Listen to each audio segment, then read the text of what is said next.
Buenas tardes a todos. Manuel, es un gusto tenerte de nuevo acá en la Fundación. Creo que estuviste acá hace como 2 años.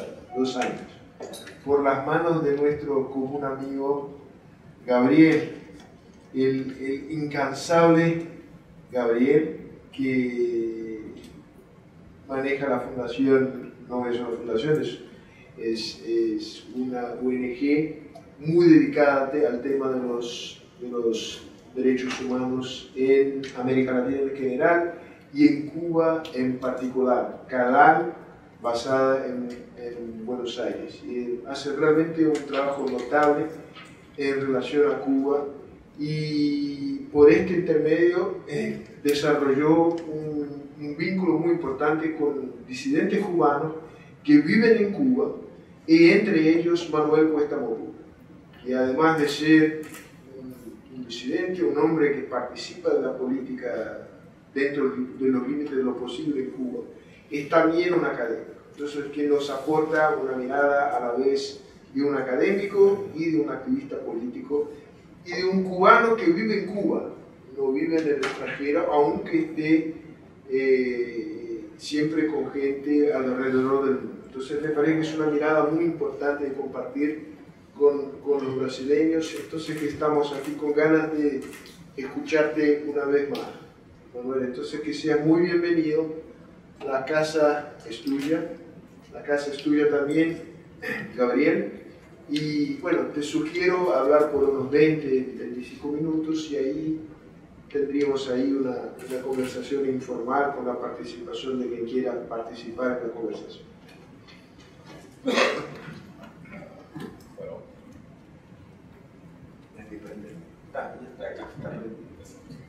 Bueno, gracias una vez más por esta invitación a la Fundación Miguel Cardoso. Gracias por su presencia, por recibirnos así de esa manera rápida y calurosa. Hablaré no por los 20 o 25 minutos, sino hablaré hasta el momento que vea a alguien pestañear. Ahí entonces detengo para que la conversación... Hay mucho café, no, bueno, la gente no va a pestañear. Espero que... Y gracias también, bueno, a mi amigo Gabriel Zambia de CADAL, que ha funcionado muy bien como una especie de operador político y académico por esta zona del sur, ¿no? Y bueno, desde la última vez que estuve acá hasta ahora, hablar de Cuba supone hablar de ciertas cosas que han sucedido. Han pasado algunas cosas, ciertamente. No todas las cosas que nosotros queremos, pero sí han pasado cosas fundamentales que creo que deben ser tomadas en cuenta, sobre todo acá en América Latina.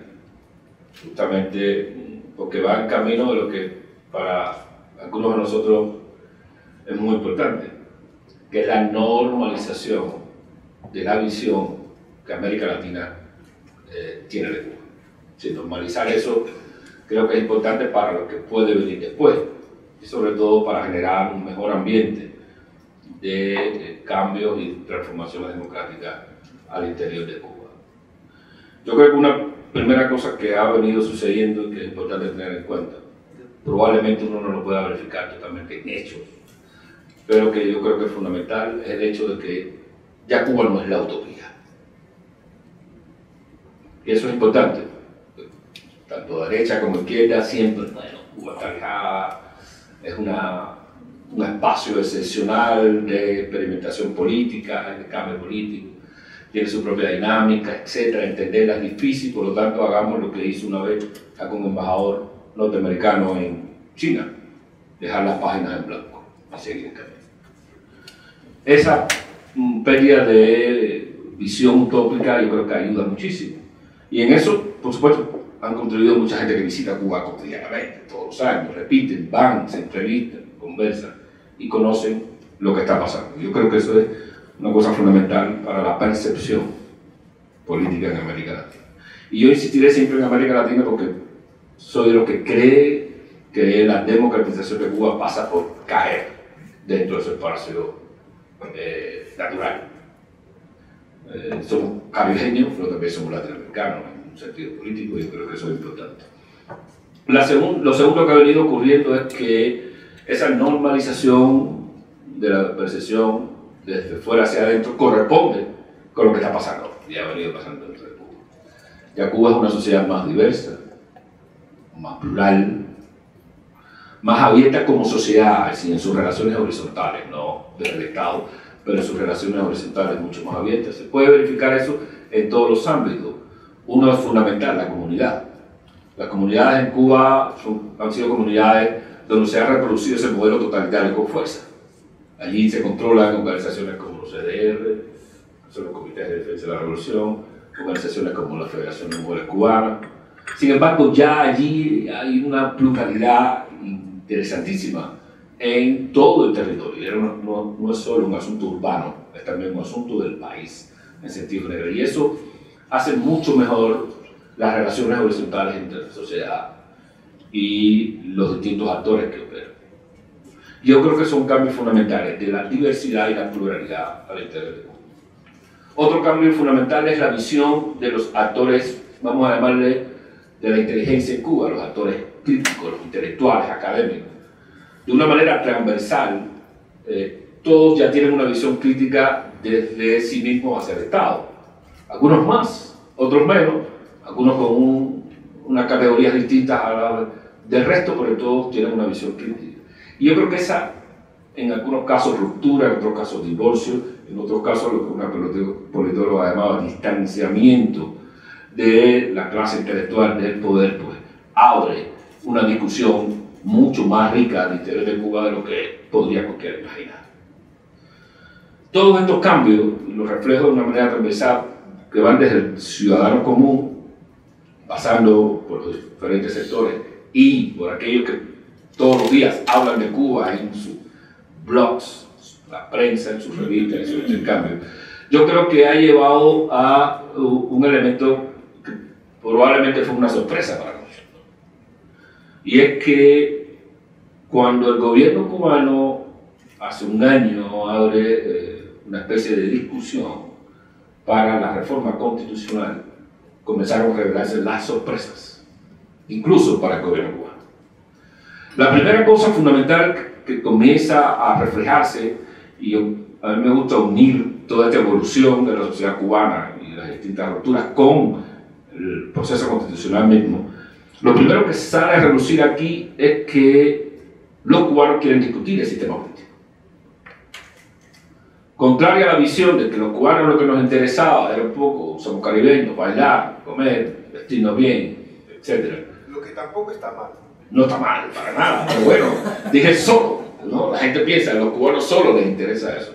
Lo primero que se rompe es justamente esto, los cubanos dicen, queremos cambio político. Queremos una transformación del sistema político que ya no responde a las necesidades y las demandas de lo que necesitamos como país. Y estos señores en todos los niveles, esto no es solo intelectual, esto no son los pequeños grupos democráticos, disidentes o activistas, esto es de manera general un planteamiento que empieza a atravesar este proceso de discusión alrededor de la Constitución y los cambios constitucionales. Recordemos una cosa, la Constitución comienza a ser, digamos, como que cambiar en un círculo cerrado de supraelectores, ¿no? Recordarán aquello de los grandes electores. Bueno, un grupo de supraelectores, el número de 33 fueron los que se arrogaron el derecho de decir que debía o no cambiar la Constitución. Y ellos fueron desbordados por las demandas, los requerimientos, las inquietudes de sectores ciudadanos, de sectores populares, de sectores intelectuales, dentro de conversaciones que, por cierto, estaban muy limitadas, estaban muy acotadas y no tenían una metodología tampoco. O sea, podía llegar a algún lugar, en un barrio cualquiera, y a alguien del Partido Comunista, decir hoy nos toca debatir y guiar una conversación que no tenía alguna sustancia. Sin embargo, esos espacios se convirtieron en espacios de requerimiento de la ciudadanía en muchas elecciones al gobierno. Otro punto importante es que el gobierno se da cuenta de que tiene que acotar el debate político, porque de lo contrario se desbordaba en la propia Constitución. Y este acotamiento lo hizo diciendo que, uno, la soberanía radica en el partido. comunista por siempre. Dos, que lo que llaman la irrevocabilidad del socialismo, que estaba escrito en la Constitución, eso no tenía discusión, eso es irrevocable, eso no es pensar, ¿no? Entonces para la eternidad. Y tercero, y algo bastante peligroso, la definición del Estado a partir de la ideología, cualquiera sea, en este caso la socialista, lo cual supone una exclusión incluso desde criterios nacionales, que uno nace brasileño, hondureño, guatemalteco y cubano, no nace con una identidad ideológica. Sin embargo, estos tres elementos el gobierno tuvo la percepción de que no podía someterlos a la discusión justo porque iba a ser desbordado. Aún así, fueron desbordados. Y de una manera sorprendente, porque la gente, la mayor demanda, se dice, el gobierno contabilizó alrededor de 11.000 propuestas, lo cual no quiere decir que sean 11.000 ciudadanos. Una misma propuesta puede ser aprobada por más ciudadanos. Pues iban en la dirección muy sorpresiva para todo el mundo de pedir proposición o nominación y elección directa del presidente de la República. Eso es nuevo, definitivamente. Y eso es una gran sorpresa, incluso para nosotros mismos. Porque también nos habíamos querido que los cubanos no tenían hermanas políticas, que solo tenían demandas del estómago. Sin embargo, esto sucedió de esa manera. Y llevó a que el gobierno diera marcha atrás en algunos de los aspectos del anteproyecto de la Constitución. Y les refiero ahora cuáles son las novedades de ese proyecto de Constitución. Primero, lo que salió más como debate público para los interesados en Cuba, la cuestión del matrimonio igualitario. Eso fue lo que se apropió de la discusión dentro de Cuba. Eso fue un primer elemento importante de discusión y parecía novedad al interior de Cuba. Un segundo elemento importante era que, curiosamente, para los defensores de derechos humanos, el gobierno decía que aquellos pactos o convenios internacionales firmados por las autoridades iban a estar por debajo del derecho internacional. Es decir, el derecho internacional iba a tener primacía sobre el derecho nacional en aquellos tratados, no todos, en aquellos convenios o convenciones, no todas, que el gobierno cubano había tenido a bien firmarlo. La niñez, la mujer, la tortura, etcétera, algunos que son muy importantes. Y la tercera novedad para la narrativa cubana era que desaparecía la palabra comunismo como la meta final a la que iba a llegar el Estado y la sociedad. Que esto iba a desaparecer, definitivamente. ¿Y qué pasó al final? Luego de estas discusiones, todo eso volvió atrás. La palabra comunismo es reincorporada al texto definitivo de la Constitución. El artículo 68, que tenía que ver con los derechos igualitarios por la comunidad LGBTIQI, también desapareció. Y dejó claro que en aquellos tratados que habían sido firmados por el gobierno cubano, el derecho nacional estaba por encima del derecho internacional. Lo importante en esto es una dualidad clave para entender este proceso dentro de Cuba. Primero, el gobierno temió, le tomó el pulso y temió a las propuestas de los ciudadanos. Segundo, y tan importante como lo primero, demostró las fracturas claras al interior de la élite. De modo que la minoría logra imponer un texto constitucional, pero se queda justamente en minoría respecto de sí mismo, de las estructuras, de muchas instituciones gubernamentales y, por supuesto, respecto de la sociedad. Y es aquí que tenemos una constitución que es una especie de híbrido entre cierto reconocimiento a derechos humanos, por primera vez, quizás a mi modo de ver excesivamente, no he contrastado con otras constituciones, pero por primera vez la Constitución, el nuevo texto, menciona 56 veces el concepto de derechos humanos. No sé si eso era necesario, pero en todo caso refleja una realidad profunda al interior de Cuba. Por primera vez el texto divorcia los derechos más o menos mediatizados que reconoce a la libertad de expresión, asociación, reunión, y expresión, que saben mejor que nosotros que son de los derechos fundamentales, los divorcia de la construcción de la sociedad. Si uno toma los artículos anteriores, decía: ninguna de estas libertades reconocidas puede ser ejercida contra la voluntad del pueblo cubano de construir el socialismo, bla, bla, bla. Así decía la Constitución anterior. Esta no dice eso. Esta dice algo similar a lo que puede decir la Constitución de Brasil o de Argentina.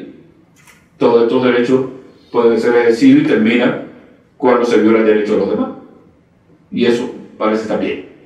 Lo interesante en esa dirección es que estos derechos, de alguna manera, y ahí donde está el híbrido, estos derechos que acaba de reconocer la Constitución y que lo hace de una manera laica, si pensamos en la ideología, como una confesión o una fe, están ligados justamente a aquellos derechos que vulneran la soberanía popular y le reconocen solo derechos al Partido Comunista, que eran los artículos que anteriormente yo le refería.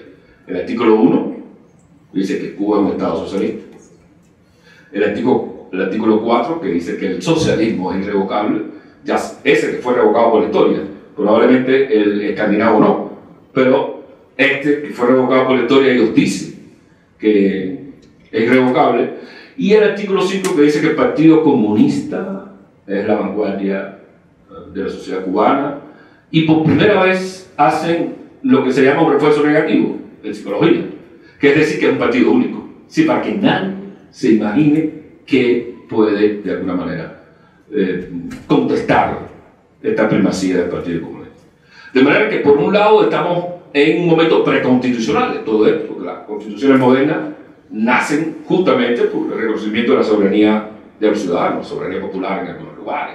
Sí, esto es un momento preconstitucional en cualquier dimensión histórica que se realice. Luego se combina esto con reconocimiento de determinados derechos de los ciudadanos supuestamente desligados de cualquier convicción o visión ideológica. Y por lo tanto esto refleja esos momentos de fractura, primero de la sociedad con el Estado, luego dentro del mismo Estado, determinados actores con cierta influencia, y nos da como resultado una constitución, probablemente me decía un constitucionalista que sabe mejor que yo, por supuesto, de estos temas, que casi todos son referenciales, pero en todo caso es una constitución vacía, totalmente referencial, que nos dirige todo al momento en que se elaboren nuevas leyes que deben ser adaptadas a la nueva constitución, por supuesto, digamos, nuevas directrices del Estado. En ese momento nos encontramos. ¿Qué hay de nuevo? Justamente, bueno, lo que hay de nuevo es lo que yo no habría hecho, si no habría propuesto, no hecho, que es fijar el reconocimiento de la propiedad privada en la Constitución. Conozco el derecho de todos los actores económicos a participar, sea lo que sean, punto. Sí, el derecho justamente de todos, pero reconoce la propiedad privada como propiedad privada. En términos cubanos, por supuesto, todo un avance, porque la propiedad privada fue estigmatizada desde el mismísimo 1959, aunque no fue hasta 68 que se eliminó todo, pero desde 59 está estigmatizada por lo que se llama el gobierno revolucionario. Eso es algo interesante, de nuevo, en el contexto cubano. Lo segundo interesante es lo que les narraba anteriormente, es la laicidad de determinados derechos.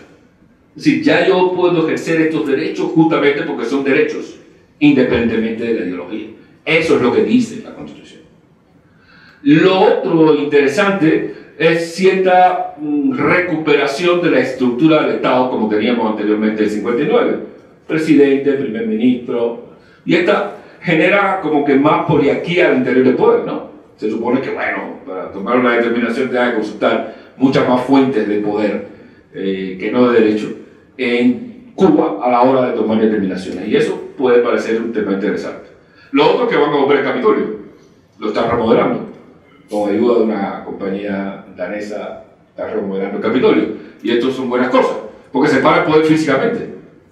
Es decir, el poder está en el Capitolio, lo que ha ido a Cuba sabe dónde está, el Parque Central, pero el poder hoy está reunido en aquella herradura donde estaba Martí y ahí ahorita el Comité Central, el gobierno, la FARC y todo, están unidos, se comunican por pasillos por debajo de la tierra, y eso hace el poder mucho más letal, el ejercicio del poder mucho más letal. Otro elemento importante es que, no se asombren, pero en Cuba ahora mismo, si yo soy detenido, puedo nombrar un abogado desde ya. Eso no podía ser antes. Sí, antes la policía tenía derecho primero 7 días, después 7 días más a investigarme, y luego era que yo podía nombrar un abogado. Y eso da cierta seguridad, cierta garantía, que yo pueda llamar en el momento que me detengan a alguien, un abogado, decirle, mira, me están deteniendo, me están llevando. Eso tiene valores incluso agregados de garantía y seguridad para los ciudadanos. Estas son novedades interesantes de esta Constitución que muchos se preguntan por qué el gobierno, con esto termino esta intervención para abrir la pregunta, muchos se preguntan por qué el gobierno hizo una reforma constitucional casi a un año del cambio de rostro del gobierno. Es decir, ¿por qué no se dieron más tiempo? Podrían haberlo hecho. En un país donde no hay gran cultura institucional, constitucional y legal, pues podrían haber continuado durante un tiempo más con esa antigua constitución y hacerle reformas pequeñas, sobre todo en un país donde los decretos son más que las leyes. Pues bueno, podrían seguir con esa práctica. ¿Por qué lo hacen? Bueno, hay muchas hipótesis en torno al asunto. Lo concreto es que lo hicieron y se llevaron la sorpresa. Siempre en términos cubanos. Referéndum 24 de febrero, voto, campaña por el sí del gobierno cubano en toda la isla, violando la propia ley. En Cuba no se puede hacer campañas políticas, espero que en el futuro ya se puedan hacer, porque las hizo el mismo gobierno. Y poca asistencia realmente de los ciudadanos, sobre todo en las ciudades, al referéndum. El gobierno primero reconoce la participación de un 81% de la gente en la votación, el referéndum. Pero han ido saliendo datos y demuestran que no es exactamente así. Luego reconoce que un 73% votó sí por la reforma constitucional, lo cual supone que el resto, de una manera u otra, se opone a ese texto constitucional. Y se da cuenta de que ya hay una minoría social y política instalada en el país que ha venido constituyéndose a lo largo de los últimos procesos de votación que no electorales en Cuba, por lo menos desde 2012. Una minoría para la población cubana de 11 millones y tanto es significativa. Son más de 2 millones de cubanos que o votaron no o se abstuvieron de ir. 1.200.000 se abstuvo de ir, no fue, ese día fueron a la playa y a bailar. Otro tanto anuló el acto de votación, anuló la boleta, mandando un mensaje político. Y otro tanto, más temeroso, y en la escala, justamente de los miedos de los que vivimos los cubanos, echó la boleta en blanco y se fue también a bailar y a disfrutar con su familia. Esta minoría puede no ser significativa en términos democráticos en cualquier lugar. 73% parece estar muy bien. Un gobierno que tenga ese respaldo pues puede hacer casi exactamente lo que le da la gana. Digamos, AMLO en México. Sin embargo, en términos cubanos es importante, porque como todos ustedes conocen, la utopía dice que todos estamos alrededor del Estado, de la revolución, el gobierno y el socialismo. Las votaciones en Cuba siempre fueron plebiscitarias. Debe importarse al 99%. El 99% podría parecer absurdo, pero es muy importante como mensaje, tanto a la comunidad internacional como al interior del gobierno, que cualquier vena o beta de oposición es una franja mínima, así le llamaban en Cuba, de desafecto, que no han entendido las bondades de una revolución. De manera que, si lo ponemos en términos democráticos, podríamos decir justamente que el gobierno ganó en términos democráticos, pero la revolución, la visión holística del gobierno cubano perdió absolutamente.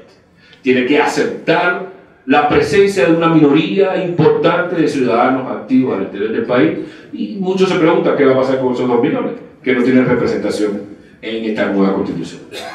Yo creo que por lo tanto estamos en un momento fundamental para, por lo pronto, la lógica que defendemos a Cuba, que es la de un proceso institucional de cambio, es una lógica gradual que incorpore a la ciudadanía, porque ya a partir de ahora el gobierno cubano no puede decir que somos una minoría, un grupúsculo insatisfecho, que no entiende de las bondades y de qué va con la revolución cubana, sino que tiene que reconocer que hay una minoría importante.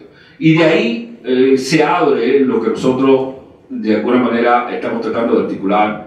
Hemos venido haciéndolo precedentemente antes de la reforma, pero ahora queremos articular con más fuerza, que es el concepto de convertir el ámbito constitucional y legal que viene en el próximo espacio político y cívico para lograr la democratización de Cuba de la ley a la ley. ¿Por qué? Y con esto sí ya termino. Hay dos artículos en esta nueva Constitución que reconocen la iniciativa ciudadana y nosotros vamos a emplear. Un artículo que permite las iniciativas de ley y otro artículo que permite la reforma constitucional. Y en esa dirección pues vamos a trabajar y estamos articulando lo que nosotros llamamos la propuesta 2020, que no significa que en el 20 tengamos un gran cambio democrático, pero que sí tenemos un piso más en el proceso de transformación del país. Muchas gracias por su atención. Y no queda hecho conmigo.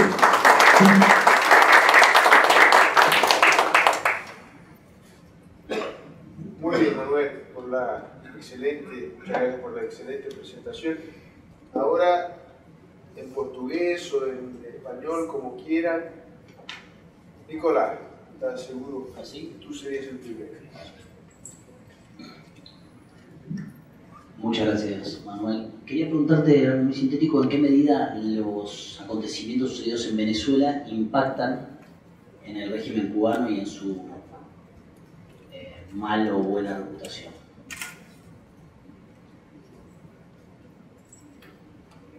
Sí, mira, yo creo que impacta mucho. Económicamente impacta.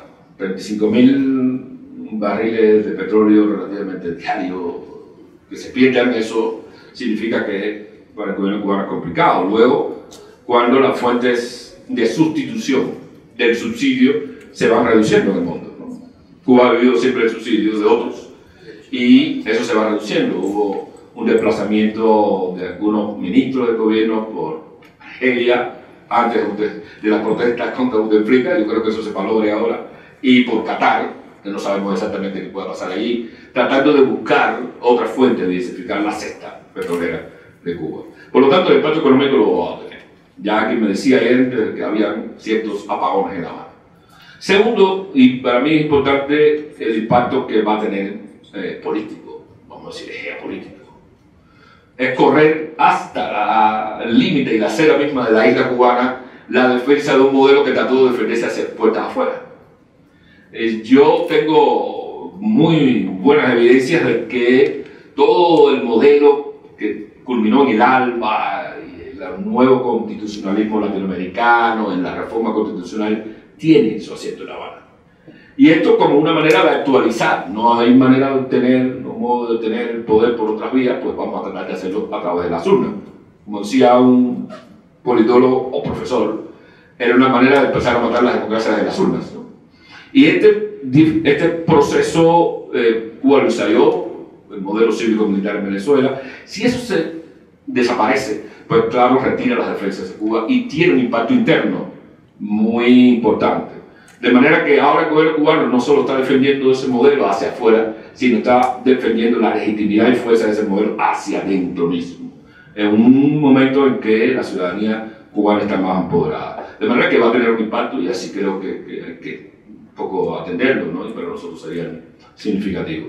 De hecho, en los últimos días hay un recrudecimiento de la represión contra activistas y justamente responde a esto, ¿no? El gobierno sabe reprimir preventivamente para que no haya una escalada definitiva de conexión ciudadanía, activistas, propuestas, y eso pueda redundar no en una caída inmediata del régimen, pero sí ya en un daño fundamental a su estructura de poder.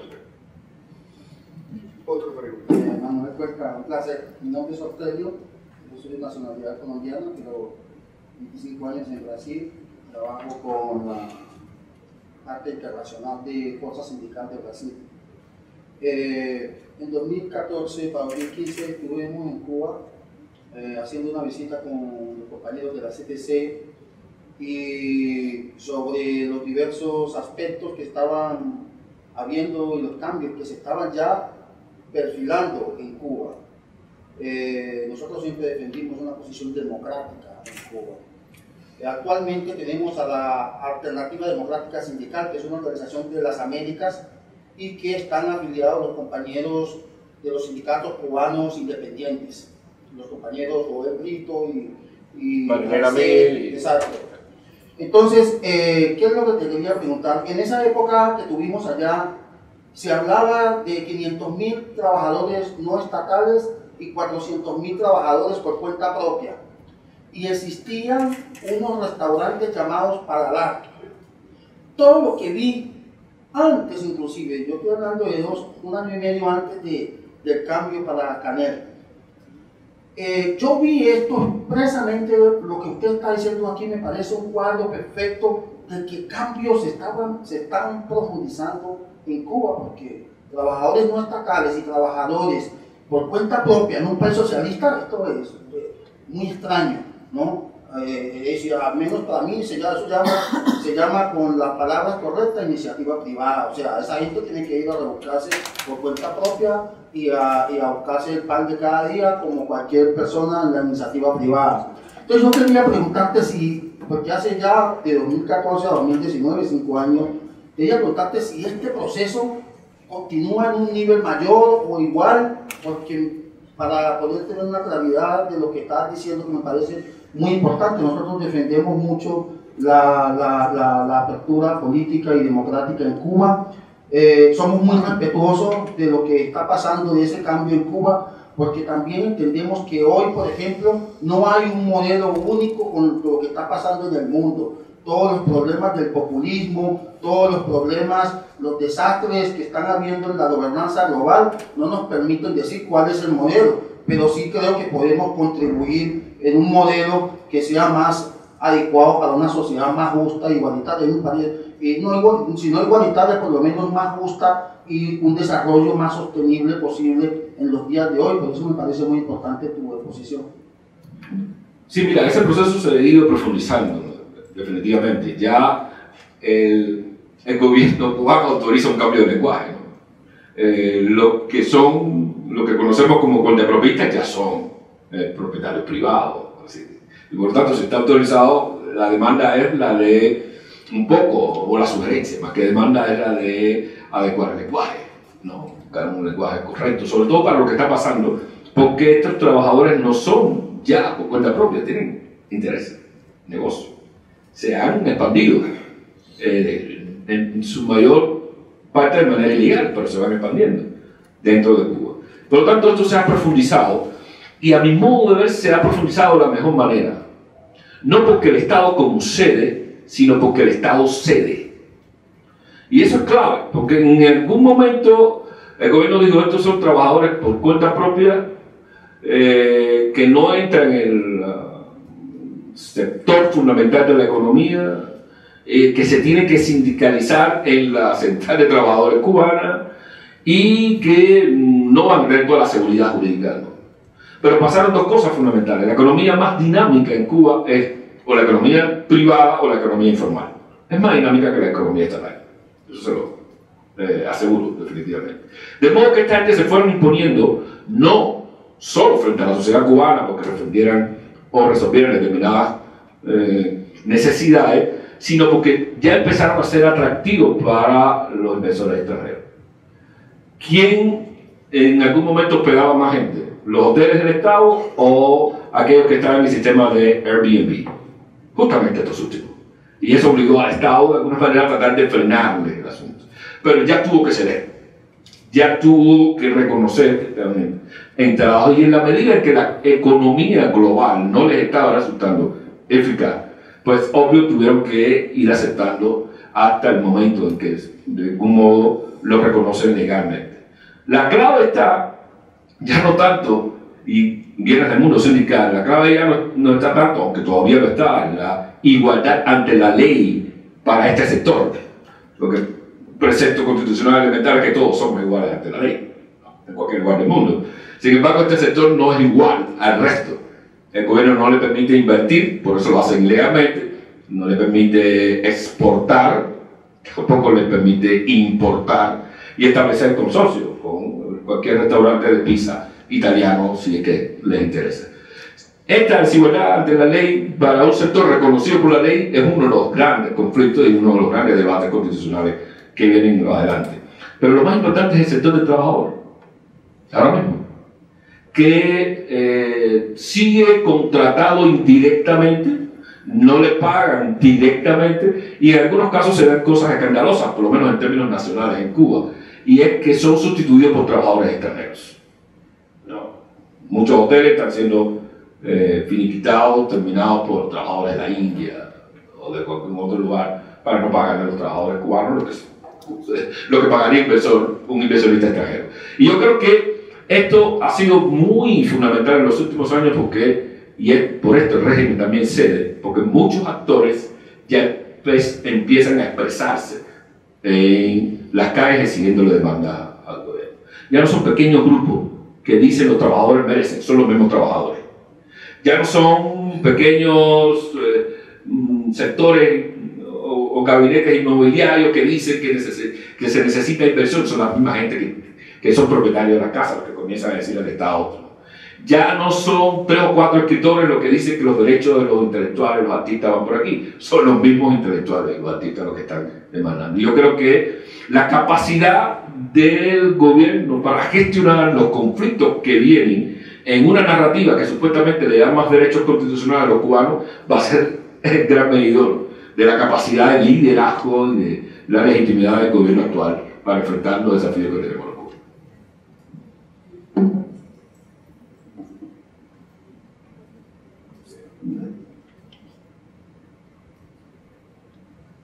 Boa tarde, Manuel. Meu nome é Pedro Sá, sou professor da Universidade Federal do ABC, natural de se apresentar. Eu queria entender como é que essa Constituição foi escrita, porque toda vez que a gente vê uma Constituição tem sempre o nome lá, Assembleia Nacional Constituinte, quer dizer, são delegados que foram eleitos com o objetivo específico de escrever essa Constituição. Aqui no Brasil faz isso. Mas eu não entendi como é que... Você falou, são 33 supra-eleitores, o meu espanhol não é muito bom, né? E essas pessoas se inscreveram nessa Constituição e capturaram 11 mil emendas constitucionais. Qual é o mecanismo que captura essa vontade do cidadão cubano e leva isso até esse poder, que eu não entendi direito onde que ele está, se é governo, se é executivo, legislativo... Queria entender como é que estruturou essa captura dessa vontade e ela chegou lá até esse documento, enfrentou o gado, otorgado, assim, ¿se puede explicar? Sí. Bueno, lo hablo. Sí, mira, ¿cómo fue el proceso? A ver, es interesante este antecedente, porque el hecho de que la Constitución se haya reformado no vino así como de una ocurrencia momentánea del gobierno. Ya desde el 2013 se estaba alumbrando la idea de que Cuba necesita una reforma constitucional, actualizar este modelo a las actuales circunstancias. Lo cual hace peor el proceso posterior, porque desde esa fecha el gobierno habría tenido la oportunidad de generar, yo soy un amante de la democracia deliberativa, por ejemplo, y habría tenido la oportunidad de generar espacios de discusión y propuestas ciudadanas en la dirección de hacer un proceso justo como se hace el proceso constituyente, que eligiendo a constituyentistas, gente que va a hacerlo una elección popular y luego esta gente pues hace una propuesta, luego esa propuesta es sometida a la discusión y luego es que se eligen a los nuevos representantes a partir de la nueva estructura constitucional. Nada de eso sucedió, lo cual ya indicaba por dónde iba el gobierno. Y luego la metodología más sencilla fue la de decir justamente que como el Partido Comunista es quien domina, es el dueño de la casa, dueño del espacio, es el Partido Comunista quien elige, coopta o de alguna manera define cómo se va a hacer el proceso. Y lo que hicieron fue esto, convocar una comisión de 33 personas. Después de dejar claro qué era lo que no se discutía, qué era lo que no pasaba por la soberanía y por lo tanto por la legitimidad. convocaron a 33 personas. Mucha gente se preguntó por qué el número 33 y por qué no 31 o 35. Alguien lo asoció a que Fidel Castro tenía 33 años cuando. Y que por lo tanto simbólicamente es la explicación mítica más racional que he encontrado para entender ese número 33. En todo caso, fueron 33 personas que se encerraron en sí mismos.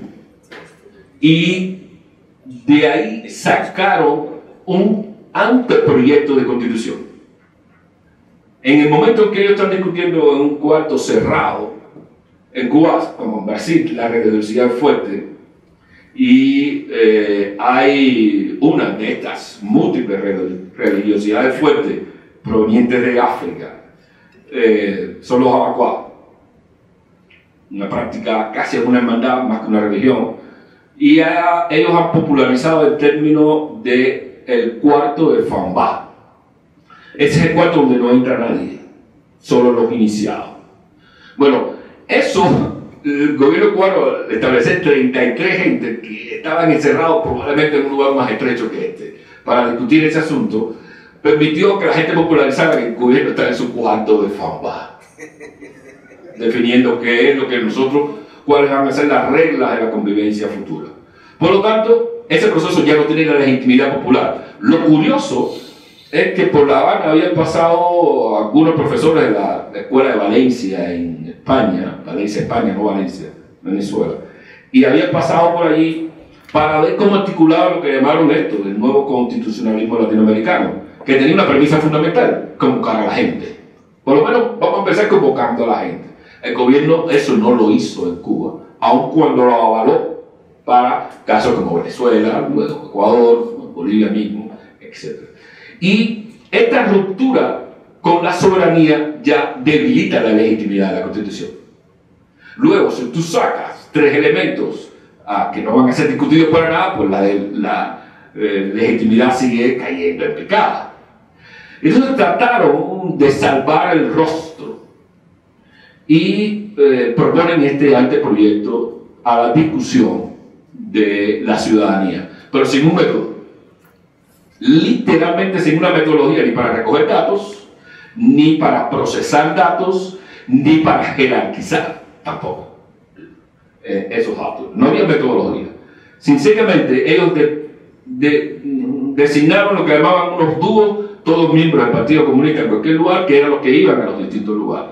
Y ahí en algún lugar podría alguien empezar a leer aburridamente, más aburrido que yo, los textos de la Constitución, la gente a decir, no, yo creo que esto, tal cosa, y en otros lugares hacerlo de una manera un poco más rigurosa. Por ejemplo, en espacios donde hay abogados e intelectuales, pues tenían que guardar la forma. Los abogados, por supuesto, iban a demandar un poco más de rigor en la decidencia. Pero no había una metodología nacional. Luego lo que sí había eran apuntes de lo que la gente decía. Era como una especie de detector de por dónde va la gente. Y es por eso que ofrecen en cifras determinadas demandas de los ciudadanos. Lo curioso, y esto es importante para indicar cómo culmina el proceso, es que, según ellos, hubo alrededor de 8.000 propuestas de devolver la palabra comunismo a la Constitución, según ellos. Y hubo 11.000 propuestas de la necesidad de elegir directamente al presidente de la República. Lo curioso fue que restituyeron la palabra comunismo, pero no establecieron la elección directa, lo cual demuestra que esto solo sirvió de alguna manera para tomarle impulso a la sociedad, más que para incorporar justamente en la Constitución elementos de representatividad, democratización, etc. Lo único que modificaron, resultado de la presión, fue el artículo 68, que era el que tenía que ver, el artículo 68 en el anteproyecto, que era el que tenía que ver con el matrimonio igualitario, por decirlo de manera breve. Y eso, curiosamente, porque el gobierno tomó mal el pulso de la realidad. Y lo único que hizo fue fortalecer, por cierto, a un sector religioso que en Brasil es bastante fuerte, que son los evangelistas. Y ellos hicieron una campaña muy fuerte para decir no al matrimonio igualitario. incluso tuvieron una idea básica, una idea curiosa y simpática de hacer su campaña contra el matrimonio igualitario, porque hicieron unos pequeños volantes donde decían: este es el diseño original. La cosa del diseño original como que atrapó a mucha gente. Entonces ya no era el que se opusieran al matrimonio igualitario, sino el hecho de que estéticamente estaba bien presentado, ¿no? Y eso de alguna manera influyó. Llevó al gobierno obviamente a retirar lo del matrimonio igualitario y a empoderar a las iglesias, que ya han probado que tienen poder político también para incidir, y que lo que veremos en el futuro pues mucho tendrá que ver con el papel que ellas comienzan a jugar. De manera que es una sociedad revolucionaria abierta a los derechos, empodera a sectores bien conservadores dentro de la sociedad cubana. Una de esas paradojas de las revoluciones cuando empiezan a morderse la cola, por cierto. Entonces yo creo que este fue el proceso y ha dañado la legitimidad, obviamente, de la Constitución. No la pueden defender. Son las nuevas reglas de juego, pero tienen problemas para defenderlas y aplicarlas. Y hay que ver qué va a pasar con las leyes. Una débil legitimidad que se asocia a otra débil legitimidad. Y es que el presidente designado no responde al espíritu de la nación. Y entonces mucha gente le dice: bueno, usted no fue electo por nadie.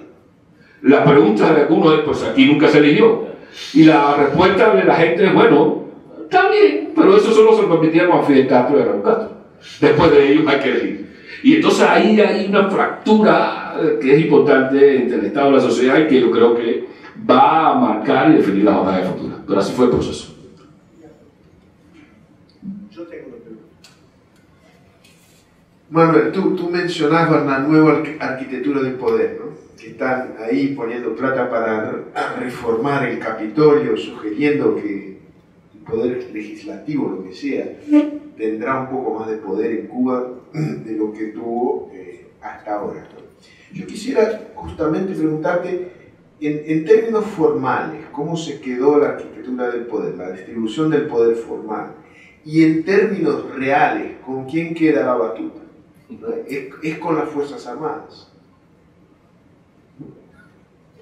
Sí, mira, en términos formales, la única reforma al interior del Estado es, el reconocimiento del presidente de la República.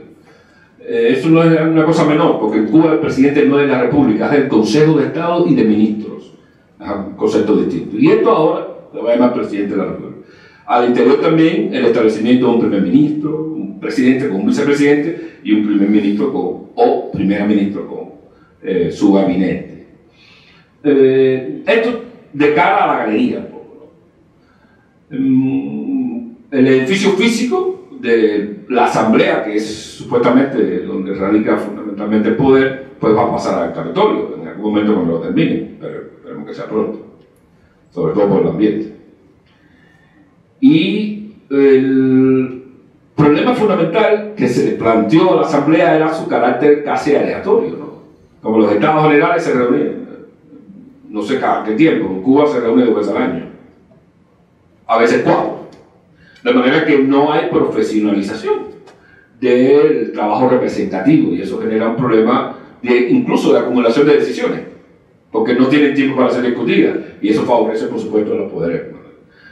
De modo que detrás de esta máscara el poder real recae justamente en los militares, que son mucho más dentro del buró político, teniendo en cuenta que el buró político es la estructura clave del Partido Comunista, son mucho más de lo que eran antes. Segundo, no son solo los militares a cargo del ejército cubano, no es el típico ejército profesional, es muy oficial, pero obviamente queda a cargo del ejército, Fuerza Armada, pero también de la economía. Entonces hay una simbiosis ahí que tira todo el poder en torno a este sector, que busca, por supuesto, darte cierta forma más participativa, como esto de la discusión. Pero yo creo que no debe perderse de vista lo que yo llamo, o lo que cualquiera podría llamar, obviamente, porque no es un descubrimiento, ciertas fracturas más visibles al interior del poder mismo, ¿no? En todo caso, avalado por el hecho de que la fuerza del modelo político cubano era muy personal. Era Fidel Castro. Fidel Castro lo hacía todo, lo decía todo, lo definía todo, lo decidía todo. Y eso básicamente es el hábito político de Cuba. De hecho, cuando Raúl asume, tiene ciertas dificultades, pero todavía tiene la estrella de comandante y de hombre de la sierra. Pero ya con Díaz-Canel es más complicado. Y entonces, detrás de este juego, por supuesto, vienen todas esas fracturas que crean no solo brechas institucionales y toma de malas decisiones, algo que pasó, por ejemplo, con un ministro recién nombrado, muy flamante, lo tuvieron que quitar, tenía que ver con el transporte, hasta las propias grietas institucionales, ¿no? Que pueden ser aprovechadas tanto por ellos como por la propia sociedad para tratar de avanzar su agenda y sus demandas, ¿no? En caso que las escriban. Así es como veo yo la configuración de este frente.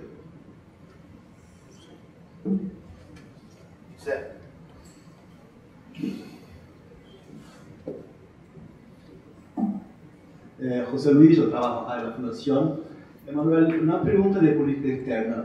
Claro que con la administración de Trump hubo un retroceso muy importante en las relaciones de Cuba con los Estados Unidos, que estaban empezando a tomar alguna dimensión importante, ¿no? ¿Cómo está hoy esta relación entre Cuba y Estados Unidos bajo la administración Trump? Bueno, muy mala, ¿no?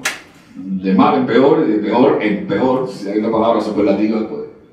De hecho, un dato, antes de Obama lo que había era una oficina de intereses, pero estaba llena de funcionarios. Después de Obama vino una embajada que empezó a llenarse de funcionarios. Y hoy tenemos una embajada sin funcionarios. Entonces, está por debajo del nivel de cuando era oficina de intereses. Eso, pues, ya tenés un índice de lo mala que está la relación. En términos políticos y en términos de política, yo creo que ha habido un retroceso más acá de, por ejemplo, la época de Bush. Bush tenía un discurso duro, pero abrió la mayor cantidad de comercio entre Cuba y los Estados Unidos fue bajo Bush. No hay que engañarse con eso, en términos duros y de cifras. Y ahora ya eso no existe prácticamente, ¿no? Canadá trató de sustituir un poco a Estados Unidos en suministro de determinadas cosas, pero Cuba no paga. Y entonces Canadá dijo que si paga, pues no hay bien ni servicio. Luego, la tensión política, pues, mucho más fuerte entre ambos gobiernos y la retórica. Lo curioso es que, y este contraste a mí me gusta, en tiempos de Obama, comparados con los tiempos de Trump, la crítica más dura, los cubanos insultan mucho, en términos de insulto político, era contra Obama que lo que han sido contra Trump, lo cual nos llama la atención. Pero no tanto si uno analiza lo siguiente: el gobierno cubano siempre ha devenido bien el discurso duro para cerrarse al interior. De manera que gracias Trump, ¿no? Lo que ahora es gracias Trump, en el discurso y la retórica, tiene un efecto mayor sobre la economía cubana en un momento que la economía cubana intentó abrirse un poco más. Y entonces los hoteles, por ponerle un ejemplo explicativo de esto, comenzaron a ser visitados por turistas norteamericanos, en crucero, desde México o de cualquier otro país. Había una afluencia de turistas norteamericanos. De manera que hay una segmentación del mercado turístico en determinadas zonas del país, en La Habana sobre todo. Del mismo modo que hay una segmentación turística en Los Cayos, que es para los canadienses. En el turismo de mochila, que es para los nórdicos, los europeos, que van como quieran. Y el turismo ya un poquito más elegante, por lo menos que se muestra más elegante y más interesado en estar en buenos resorts, que es para los norteamericanos. La política de Trump retira a estas personas y debilita el mercado. ¿Y qué hace también Trump? Con cierta, probablemente, asesoría, decirle a los americanos: pueden ir, pero hospédense en casas, no en hoteles, porque todos los hoteles son dominados por los militares y nosotros queremos agarrar a los militares. Entonces esto genera una tensión política y también económica que está teniendo su impacto al interior del país. No sé si esto, a mi modo de ver, no favorece para nada la evolución democrática del país, pero en todo caso, no sé si esto empieza a revelar las tantas máscaras que el gobierno siempre ha tenido, de empezar a mover a negociadores por debajo del telón para tratar de suavizar las cosas, o tratar de hacer lo que se hizo con Colombia, de utilizar el leverage del gobierno cubano para, de alguna manera, influir también en Venezuela y encontrar para sí mismo algún descanso, alguna zona de acomodo en las relaciones con los Estados Unidos. Pero en todo caso, ahora están bien malas, no favorece la democratización y ya los ciudadanos, por cierto, muchos ciudadanos están protestando, pero la última medida fue quitar, digamos, la posibilidad que teníamos los cubanos de obtener visa de 5 y en algunos casos de 10 años para ir a Estados Unidos. Ahora eso se restringe a 3 meses, una sola entrada, y si te vas a quedar en Estados Unidos, escóndete durante los próximos 7 o 8 meses, porque si te cojo te viro para Cuba, ¿no? Entonces eso está generando una tensión al interior que es complicada de manejar y veremos cuál es el resultado final de eso. Yo quería solamente agradecer por estar acá, porque nos ha explicado cómo evoluciona la cosa en Cuba. Yo estaba en Cuba algunas veces. La primera vez que yo fui a Cuba, yo era líder de mi partido, del Senado, pero fui invitado por Casa de Américas y el gobierno de Cuba no sabía quién yo era. Entonces no me dieron ninguna atención porque me dio mucha libertad. Me dio mucha libertad. Al último día, el ministro de Educación, Hart, yo creo que se llamaba, me buscó, que descubrió que yo era líder aquí del Senado, de la oposición del MDB, no sé de cuál es el Senado. Luego estuve como presidente en Cuba y como presidente no ve mucho, porque son cosas oficiales. Siempre fui otra vez a Cuba en carácter personal y no busqué a nada. Pero noté los cambios por los cuales había pasado Cuba, porque yo caminaba como persona, así, solamente el embajador sabía, y mi mujer, no sé cuánto, la gente no se daba cuenta, entonces me sentí muy a gusto para caminar y ver lo que pasaba. Pero los campos había sido lo que usted describió acá. Ya había muchos hoteles, muchos restaurantes locales, no sé cuánto, y ya, en fin, había un espíritu más emprendedor, sin hablar de toda la parte que tiene turismo extranjero, que era fuerte, no sé cuánto, y todo. Entonces yo creo que sí se siente que hay un cambio en Cuba. Lento, pero sí hay un cierto cambio, ¿no? En el tiempo, yo conocí a Fidel, por supuesto, ¿no? Allá y acá, y en el tiempo de Fidel era el espíritu de la Constitución era él, nada más, ¿no? Más sencillo. Me acuerdo que una vez él me dijo, él vino aquí a Brasil, me dijo, ¿y tú cómo haces tu agenda? Yo le dije, más o menos, y vino, estás equivocado. Estás equivocado que yo en Cuba, yo recibo a lo que quiero cuando quiero. Los demás tiempos yo me quedo leyendo y leí sobre la crisis que está en el mundial, la situación. Yo le pregunté cuántos años tú estás en el gobierno, me dijo el gobierno. Si yo hiciera igual acá, yo caería, porque yo tengo que atender a la gente, a mí me gustaba más leer libros, no puedo. Tengo que hablar con la gente. En fin, era otra Cuba. Bueno, ahora, en lo que hace a la Constitución, muy interesante lo que mencionó, las brechas que se perfilan ahí por la Constitución y todo lo demás. Pero también acá, los brasileños no tienen mucha idea de cómo se hizo la Constitución, yo supongo que no. Sabe más o menos. Yo estaba allá, yo fui redactor adjunto de la Constitución de Brasil. En aquel entonces había un gran debate acá que era lo siguiente. ¿La Constitución será hecha por delegados constitucionales o por una delegación implícita, pero que se explicitaba, no tenía conciencia, pero era así, que los representantes tradicionales, o sea, los senadores y los diputados?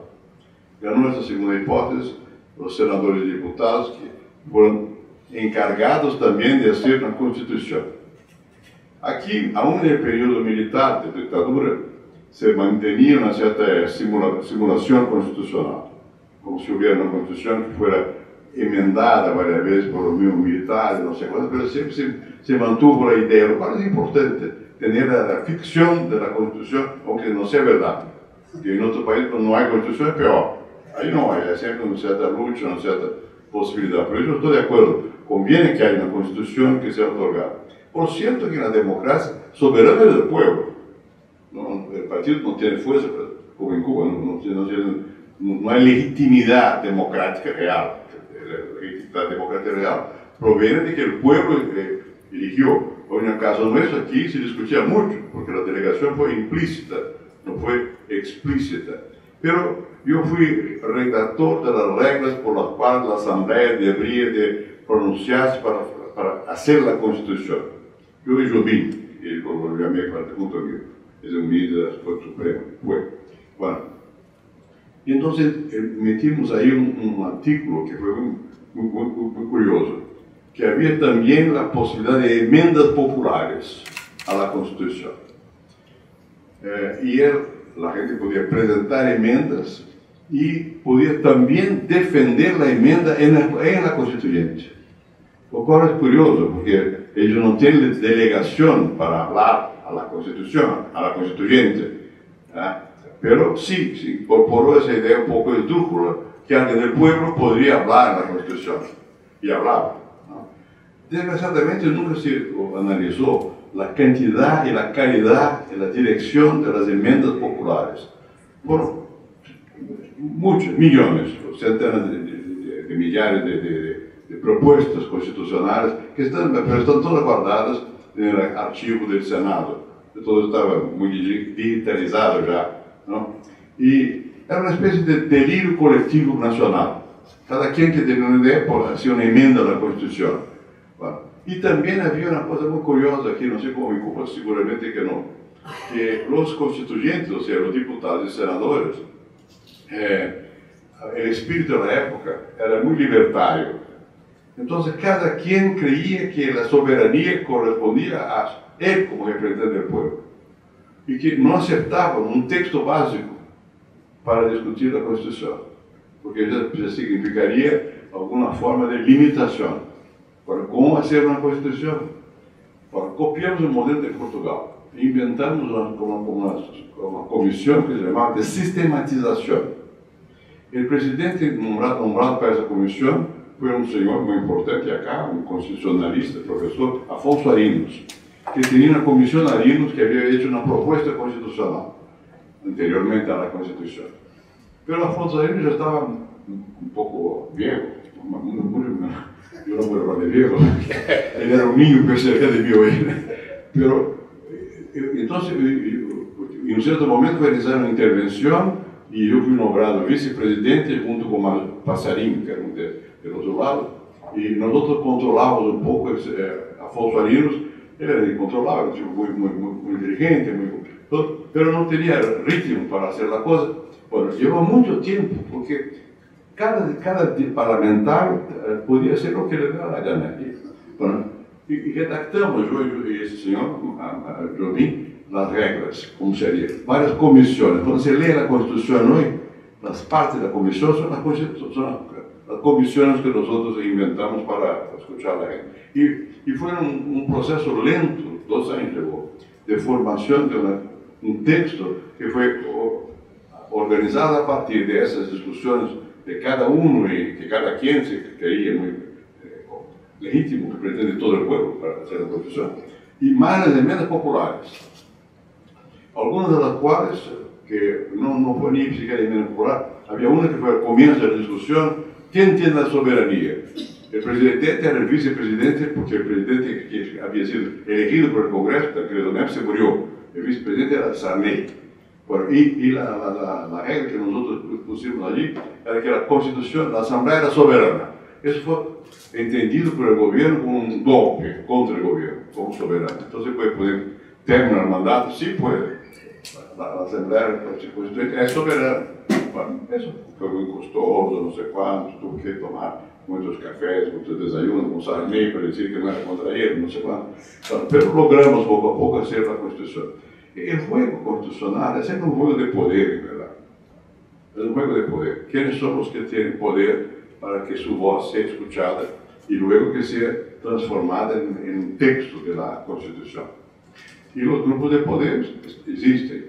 Pero aquí, en aquel entonces, los sindicatos estaban ahí. Había sindicatos en la Constitución, mucha discusión, ¿no? Todos estaban ahí, fue muy interesante. Empresarios también, ¿no? Bueno, pero la fuerza más organizada no eran ni los sindicatos ni los empresarios, eran las corporaciones, los funcionarios públicos, los representantes legislativos, los grupos profesionales que se organizaban, a un punto tal, como estaba todavía en la transición hacia la democracia, a un punto tal, la gente quería que su categoría estuviera en la Constitución. Una vez se asomaron a mí unos señores en mi despacho en el Senado y me dijeron, mira, nosotros no estamos en la Constitución. ¿Cómo? ¿Y por qué deberían de estar? No, porque somos bibliotecarios. Muy bien, pero no, pero todos están. Tenía razón. Estaban los guardias forestales, estaban los militares, los policías, todos estaban en la Constitución. Todavía es así. Toda la relación impositiva, de los impuestos, las taxas que se pagan, todo está definido por la Constitución. Si el gobierno quiere cambiar algo, tiene que hacer una enmienda a la Constitución. Bueno, pero en el fondo la Constitución fue el producto de la enorme discusión de los grupos de poder, inclusive los militares. En un cierto momento hubo una crisis porque el equipo había una comisión de defensa nacional, no sé cuánto, que tenía que hacer la propuesta. Y había un redactor general, el senador de Amazonas, que ese señor, a una cierta altura, Cabral. Y Cabral era un tipo liberal, todo, pero un poco confuso. Y él aceptó una propuesta en la Comisión de Defensa Nacional por la cual las Fuerzas Armadas tienen que ver con la soberanía y con la defensa externa del país. Bueno, eso es un problema grave, porque cuando era una pelea entre las policías civiles, ¿quién va? El ejército no puede haber una intervención. Luego, durante las elecciones mínimas en ciertas regiones, para garantizar, ¿quién va a garantizar? Bueno, eso fue una discusión enorme. No voy a entrar en detalles, pero el texto que está en la Constitución yo lo redacté para hacer un acuerdo que por demanda de cualquiera de los poderes, el presidente de la República, el presidente del Congreso, el presidente del Supremo Tribunal Federal, ahí sí el ejército puede intermediar una negociación. Claro está que los militares tienen alguna fuerza y su carrera está toda definida en la Constitución, pero yo no creo que haya sido predominante en aquel momento. El predominante fue la discusión sobre la reforma agraria, o sea, la propiedad. ¿Cuál es el uso social de la propiedad? ¿Cómo se va a definir esto? ¿Hay un uso social o no hay un uso social? La propiedad es privada, ¿es absoluta o no es absoluta? No es absoluta en el caso, porque se consagró el concepto de uso social de la propiedad. Y eso abrió espacio para la reforma agraria. Eso fue una discusión inmensa sobre la cuestión, eran cuestiones sociales que se discutieron. La duración del periodo de trabajo. Y el liderazgo de la Asamblea Constituyente era Mario Covas, el principal líder de la Constitución, y yo era líder del Senado, primero era del Congreso, en fin. ¿Cuál era nuestra función ahí? Era de alguna manera hacer la intermediación. O sea, si uno propone que la duración del periodo de trabajo va a ser de 12 horas, el otro propone 6 horas, y nosotros íbamos por el camino intermedio, una cierta negociación, no sé cuál. Y cuando no se llegaba al acuerdo, se decía, eso va a ser reglamentado por la ley ordinaria, o por la ley complementaria. Y nunca se complementó nada, ¿verdad? O sea, en fin, pero se logró tener una constitución que en el caso nuestro, bueno, tiene muchas imperfecciones, etcétera, algunas no voy a repetir, pero en el fondo se buscó un cierto equilibrio y la Constitución en verdad involucra, en caso de la democracia, en ampliar espacios de participación popular. El asunto que no puede ser directa, representación, pero en ciertos casos sí.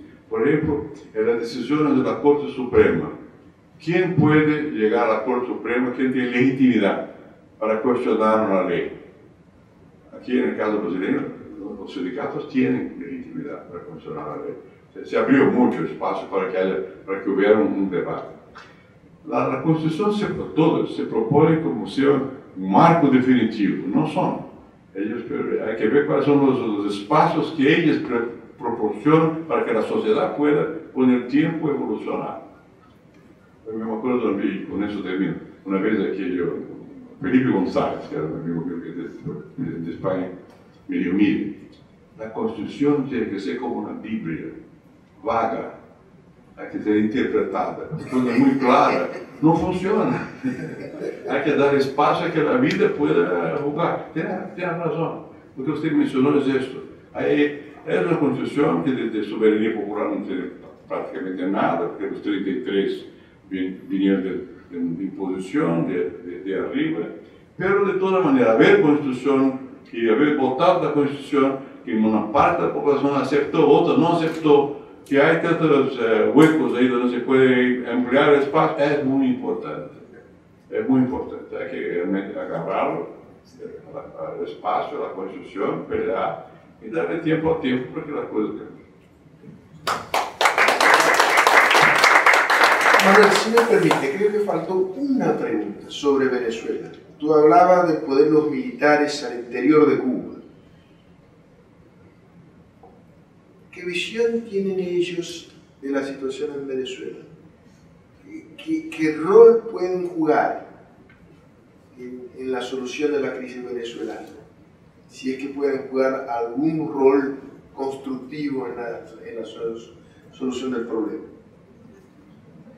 Sí, en un foro anterior, no menciono, bueno, es irrelevante para este momento, pero en un foro anterior salió esa pregunta también, ¿no? Algunos de los ponentes son de la creencia de que la solución del problema de Venezuela pasa por Cuba, como aquello de que la solución del problema en Colombia con la FARC pasaba también por Cuba y darle un espacio. Yo creo que el rol que pueden jugar los militares en el caso de Cuba pasaría un poco por alejarse del propio modelo que ellos construyeron con los militares en Venezuela. Es decir, reconocer que ese modelo que ellos le construyeron a los militares venezolanos, a la cúpula del ejército venezolano, pues es un fracaso y hay que virar atrás y hay que dejar las cosas que corran. La pregunta es si eso va a pasar. No sé si eso podría pasar porque ahí está en juego mucho. Ahora yo hacía referencia al concepto de poder cívico-militar. Y eso es interesante porque es una especie de corporativización del Estado con una máscara constitucional y democrática, pero dejando claro dónde están los verdaderos factores de poder. Y eso, hasta donde yo conozco, fue casi una sugerencia del mismo gobierno cubano, sabiendo que el gobierno venezolano tenía que dejar un juego a otros actores. De modo que en el límite de la defensa del modelo, ¿quiénes entran a jugar? Esta unión cívico-militar. Y ha llevado a lo siguiente, a que en términos tradicionales, por lo menos en América Latina, hasta donde yo conozco, no conozco mucho el tema, el ejército venezolano se ha ideologizado más de lo que podría haber representado cualquier ejército en América Latina. Hay un proceso de ideologización muy fuerte del ejército venezolano. Luego hay un criterio clave que es el de, bueno, todos los ejércitos tienen inteligencia militar, pero en el caso de Cuba la inteligencia militar no solo vigila las lealtades castrenses, vigila las lealtades políticas, ¿no? Y no sé si eso pasa así, pero probablemente el ejército norteamericano, aunque no es una tradición hacerlo, alguien puede pensar más de Trump, lo que no puede traicionar la Constitución, empleadamente. Ahí ese margen existe, este margen no existe ahora mismo en el ejército venezolano. Y ese control de inteligencia militar probablemente sea difícil de desarmar, a menos que el gobierno cubano diga, bueno, nos rendimos también de este modelo, cosa que yo veo bastante difícil. Por eso creo que la solución de sentar a los cubanos a la mesa para solucionar el conflicto de Venezuela no es exactamente, o no tiene la misma dimensión que tuvo la de sentar al gobierno cubano para la guerrilla en Colombia, porque ya la guerrilla en Colombia en sí misma había rendido una estrategia y había dicho vamos a negociar. El gobierno cubano solo facilitó este proceso y por supuesto tuvo su participación, probablemente también con el Ejército de Liberación Nacional, aunque esto fracasó en última instancia. De modo que en Venezuela también está en juego el rol de los militares, pero dentro de Cuba. Porque el modelo a ensayar justamente una vez que pasa Raúl Castro es casi el mismo. Es decir, los militares tenemos control de ciertas riendas clave de poder, tenemos mucho dinero y lo demás pues, podemos permitirnos determinados juegos, a no ser que la sociedad los desborde, que ya es otra circunstancia. De modo que habría que entender a Venezuela entendiendo a Cuba y habría que entender a Cuba entendiendo a Venezuela hoy por hoy. En ese sentido son hermanos de verdad. Se dice realmente de Cubazuela no está muy descaminado si no fuera entendido como una cosa peyorativa. Apenas para complementar, por favor, perdón. ¿Por qué el gobierno cubano políticamente no se pronuncia mucho? O sea, todos los gobiernos de América Latina se pronuncian. Perdón, Fausto. Es que hay una cuestión política. Yo veo muy poquísimo el gobierno cubano que se pronuncia frente a la crisis de Venezuela. Casi no sale nada, por ejemplo, públicamente el gobierno defendiendo, por ejemplo, a Venezuela, desde el punto de vista político. ¿Qué piensas? Sí, es cierto lo que dice. En algún momento, cuando hacen una declaración, cuando hay un momento límite, un conflicto, otra declaración, la última en la que Bolton decía que, bueno, sí, la doctrina Monroe está bien, ¿no? Y por lo tanto, Cuba también que se cuide, Nicaragua vamos para acá, ¿no? Ahí el gobierno como que salta un poco. Ciertamente yo creo que, y eso indica el pragmatismo, el practicismo, para ser más riguroso, no pragmatismo, sino el practicismo del gobierno cubano. Yo creo que en algún momento ellos pensaron que quiere seguir produciendo. Y por lo tanto, trataron de no hacer demasiadas declaraciones que pudieran. No se produjo quiebre y entran a diseñar alguna estrategia. Y por eso ha ido increciendo, ¿no? Pero creo que el practicismo casi en un momento determinado aquí pensó que, bueno, Maduro te quedas abandonado, ¿no? A tu suerte.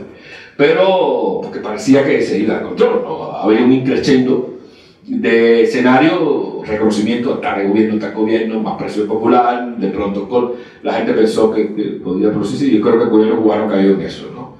De manera que se desnudó un poco. Y es una manera también de entender cómo el gobierno cubano se maneja frente a crisis, por un viejo aprendizaje, se recordarán lo de la nada. Pero, en todo caso, yo creo que eso explica por qué se han pronunciado bastante poco, aunque en los últimos meses, pues, en las últimas semanas han tratado de decir algo un poquito. Gabriel. Sí, Manuel, vos en un momento mencionaste que la nueva Constitución permite juntar 10.000 o 50.000 firmas para impulsar reformas, ¿no?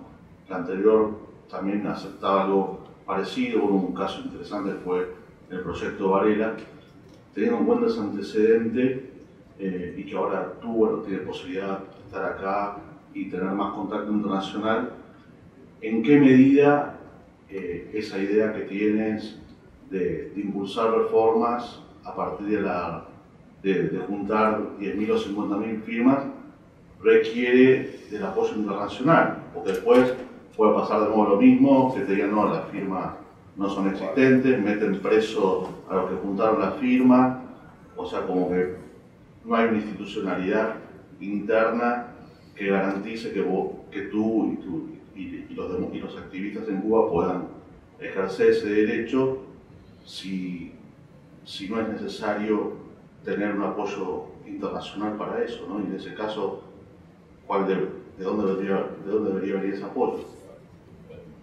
Interesante. Yo creo que efectivamente, ¿no? Dentro de la sociedad civil cubana, una discusión un poco en relación que hacer con todo esto de la Constitución. Algunos decían que no, porque participar de alguna manera legitimar al régimen y ese régimen de legitimidad. Otros creíamos que había que participar, cada uno con su opción. La participación es interesante. Pero en el caso de un sector en que yo me inscribo, la idea nuestra incluso no fructificó mucho porque la Constitución daba la opción que daba, era sí o no. Y esa era la que visible, ¿no? De hecho, eran las primeras elecciones democráticas en muchos años. Democrático, tú podías escoger sí o no de manera legítima. Pero un sector creíamos que no era interesante decir no a toda la Constitución, sino concentrar las baterías en esto que nosotros llamamos el núcleo de soberanía, ¿no? Los artículos 1, 4 y 5. Concentrar la lotería y decir, no, este es el núcleo totalitario que un sector quiere mantener y por lo tanto hay otras cosas que no vale la pena debatir, pero estas son cosas que valen la pena debatir. Y en esa dirección nosotros nos movimos. ¿Justo por qué? Porque habíamos leído el anteproyecto. Y el anteproyecto, por no sé qué razón, reforzaba la iniciativa ciudadana. En la Constitución del 76 había solo un elemento para la iniciativa ciudadana, que fue lo que llevó al proyecto Varela. Recoger 10.000 firmas para presentar una iniciativa legislativa X. ¿No? Eso continuó en esta Constitución y fue reforzado por otra cosa, que a mi modo de ver es el triunfo de ciertos reformistas en el poder. La posibilidad de hacer reformas constitucionales o de proponer iniciativas para que los ciudadanos adelanten o avancen reformas constitucionales. Eso no estaba en la Constitución del 76. De manera que hay un doble refuerzo que nos ha llevado a decir a nosotros, ya, el gobierno, el Partido Comunista aprobó la Constitución, vamos a estrenarla nosotros. Y estrenarla es esta iniciativa que estamos tratando de sacar adelante, que es la que llamamos Propuesta 2020, que busca, obviamente, recoger tanto 10.000 firmas para una iniciativa legislativa como 50.000 firmas para una reforma constitucional. Que luego sería demasiado engorroso de escribir aquí, se los puede enviar en correo para que lean y hagan una visión. Pero está claro que, como ha sido en todas las reformas y procesos de transición globales, sin solidaridad internacional no camina. No hay nunca. Sin solidaridad internacional ha habido una reforma o una transición democrática. Por poner el comienzo de la tercera ola es el de tanto, ¿no? Yo creo que ahí la solidaridad internacional es clave. Y en el caso de Cuba es más clave todavía. Porque el gobierno siempre ha manejado el concepto de que quien se meta aquí está violando la soberanía, así que por favor. Eso es un escudo. El segundo escudo ha sido nosotros tenemos el mejor modelo del mundo. Médico y medicina y educación y también un poquito más allá para ofrecerle al mundo. De manera que quédese tranquilo con eso. Ahora nosotros le decimos a la comunidad internacional, básicamente a donde vamos y vamos a ir en América Latina. Ahora existe una opción de solidaridad concreta en un nuevo contexto. Hay iniciativas que no quiebran la soberanía. La única demanda sería pedirle al gobierno responda a su propia ley. Ustedes acaban de aprobar una constitución. Nosotros no nos estamos metiendo en esos asuntos. Solamente los ciudadanos de su país están utilizando la ley que ustedes acaban de aprobar. Y queremos hacerlo en caliente, porque cuando las cosas se enfrían, pasan otras y vienen otras prioridades y de pronto la gente no capta el asunto. Por eso hemos salido ya con esta propuesta en la que nosotros vamos a buscar texto. Y nos lleva esto a un momento más político que social. Algunos amigos han dicho, bueno, pero ¿por qué no empezar por una agenda social más mínima que atraiga a la gente? Yo personalmente les he dicho, mira, para sorpresa agradable de muchos de nosotros, ya el pueblo cubano está montado en una agenda política, no solo una agenda social. Si nosotros vamos con una agenda social detrás de ya la voluntad expresa de los ciudadanos de moverse en una dirección política, estaríamos por detrás de la ciudadanía, no por delante de la ciudadanía o acompañándola o al lado de la ciudadanía. Segundo, todas las agendas que está poniendo el gobierno son políticas. Puso un poco mediatizadamente a discutir la Constitución y eso es una agenda política, eso no es otra agenda. Y ahora viene una ley, la primera ley que se va a reformar es la ley electoral. Y esto, elección es participación, representación, voto, independencia de consejos electorales, etc. Y esto también es una agenda política. Y debemos montarnos en eso.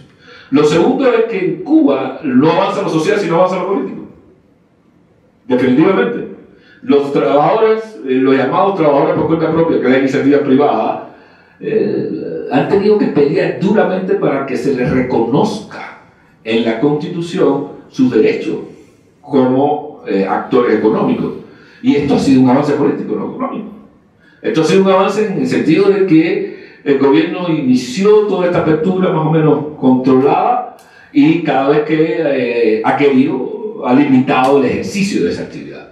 De manera que la prosperidad no está asociada a la capacidad propia de inversión o de gestión, o de conseguir determinados mercados, sino a la voluntad política. De manera que en el punto actual en el que estamos, para lograr estabilidad, seguridad jurídica y espacio, hay que hacer reformas políticas.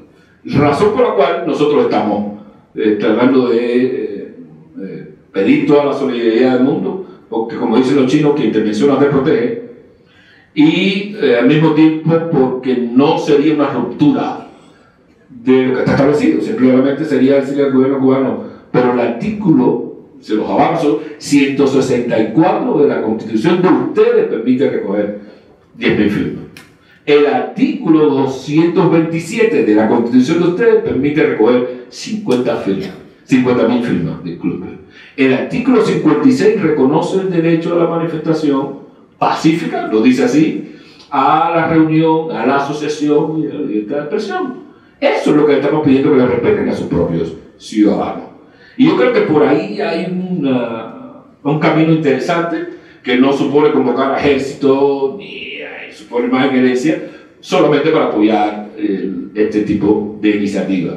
Pues nosotros creemos que hay que subir la parada hacia un quiebre simbólico, y es por eso que una parte de esta iniciativa es decir que Cuba ya necesita elecciones libres, democráticas, pluralistas, justas y también supervisadas, porque es el momento de ese quiebre simbólico en este momento constitucional del país. Por ahí en esa dirección vamos, y cualquier solidaridad que podamos obtener, pues le vamos a agradecer muy mucho a esta altura de juego de pelota o de fútbol de Cuba.